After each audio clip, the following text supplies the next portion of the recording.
Hey, this is Flo and welcome back to Advent of Packages. In today's episode, we will have a look at StepperView, a SwiftUI library to help you create step-by-step instructions, for example, for your app's onboarding process. If we scroll down here, there are a bunch of different examples of what you can produce using this package. We will just have a look at a very simple top-to-bottom step indication example here, and then if you want to go into detail with this package, you can just check out the documentation here on GitHub. So as always, I've already added the package dependency, and we will start by importing StepperView. There are a bunch of different things that you have to do to produce the layout that you can already see on the right-hand side here. And the first thing is that you need your different steps. The steps are the text elements here on the right-hand side. So let's start creating them. For those, we can just create an array.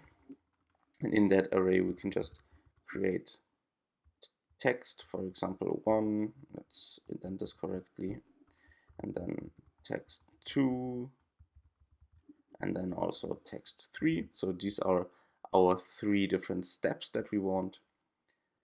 Then if we have a quick look at the documentation, we also need our indication types. Those are basically the icons here on the left-hand side. So let's call these indications.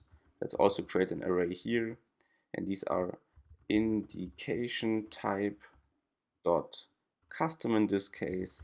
And then there's one called numbered circle view. That's the one that I am using here, and you can also see being used in the documentation. There are a bunch of different indication types that you can use, but for the sake of this video, we will just use the numbered circle view, where you can pass in a string.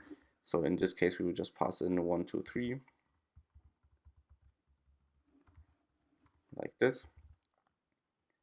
And then inside of our body, let's remove the standard hello world text, and instead let's add a stepper view like this.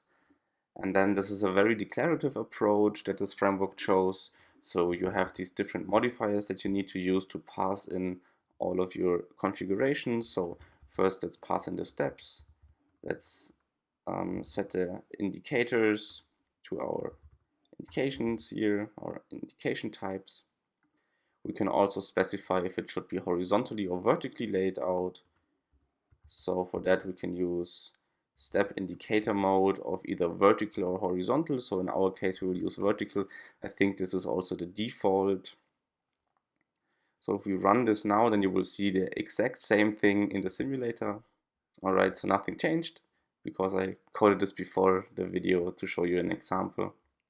If you go back into the documentation, you can see there is a bunch of different things that you can customize. For example, the spacing here, you can customize the lines in between of your different steps.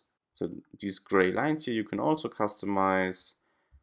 Then if you scroll down a bit, you can also add life cycles to your steps. So if they're already completed or if they're pending currently, and so on and so on. You can also add icons instead of the numbered circle views that we had here. So this is very customizable. It's a very declarative approach with all of these view modifiers or all of these modifiers here. And yeah, I think it's very useful to create onboarding flows, for example, to show the process of a trial subscription or something like that.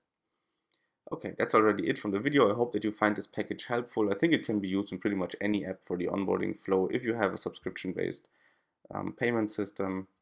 And yeah, that's it, and I will hope to see you in the next one.